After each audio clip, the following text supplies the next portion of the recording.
नाज़रीन अस्सलाम वालेकुम। ताक़ी टीवी नेटवर्क में आपका खैर मक़दम है। इंसान को अपनी पर्सनैलिटी, अपनी ज़ात ऐसी बनानी चाहिए कि दूसरों के चेहरों पर खुशियाँ आएँ। अगर हमारे वजूद से, हमारी ज़ात से किसी चेहरे पर खुशी आ जाए तो शायद इससे बड़ा इनाम कुछ नहीं हो सकता है। इसके लिए मैं आपके सामने एक छोटा सा वाक़या पेश करूं जिससे ये अंदाज़ा लगाया जा सकता है कि किस तरीके से एक इंसान दूसरे इंसान के चेहरे पर खुशियां ला सकता है। एक बुज़ुर्ग खातून जिनकी सारी ज़िंदगी देहात में गुजरी थी और वो पहली बार जहाज़ में सवार हुई थी और जहाज़ का सफ़र करने का सबब यह था कि उन्हें अपनी बेटी और दामाद से मिलने जाना था। जहाज़ में उस खातून के बराबर वाली सीट पर एक नौजवान बैठा था। जहाज़ का अमला जब खाना लेकर आया तो उस खातून ने पहली बार ऐसा खाना देखा था। वो खातून मखसूस टिशू पैकेट खोल करके चबाने लगी, लेकिन उसे जल्दी इस बात का एहसास हो गया कि शायद उससे कोई गलती हो गई है।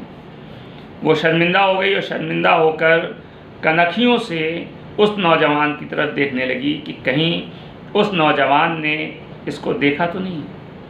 लेकिन उस नौजवान ने ये जाहिर नहीं किया कि उसने कुछ नहीं देखा। हालांकि उसने सब कुछ देखा था, लेकिन फिर भी उसने जाहिर नहीं किया कि उसने कुछ देखा।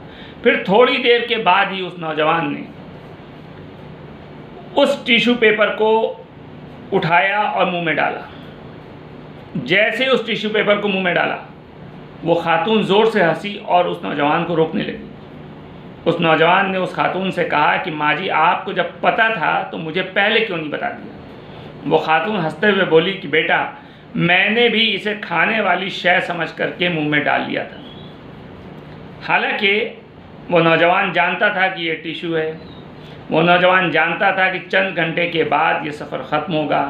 वो जानता था कि ये उम्र रसीदा खातून उनकी कुछ नहीं लगती, लेकिन फिर भी उस नौजवान ने इस मुख्तसर सफ़र में बुज़ुर्ग खातून की शर्मिंदगी को मिटा दिया,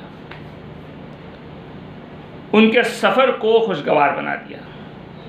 बेगरज होकर लोगों के चेहरों पर मुस्कुराहट बिखेरना बहुत खूबसूरत एहसास और बेहतरीन नेकी है। इसलिए हमें अपनी ज़िंदगी में भी इस बात का हर पल ख्याल रखना चाहिए कि हमारे अमल से लोगों के चेहरे पर मुस्कुराहट आए, ताकि हमें भी एक खूबसूरत एहसास हो और बेहतरीन नेकी का सवाब मिल सके। खुदा हाफ़िज़।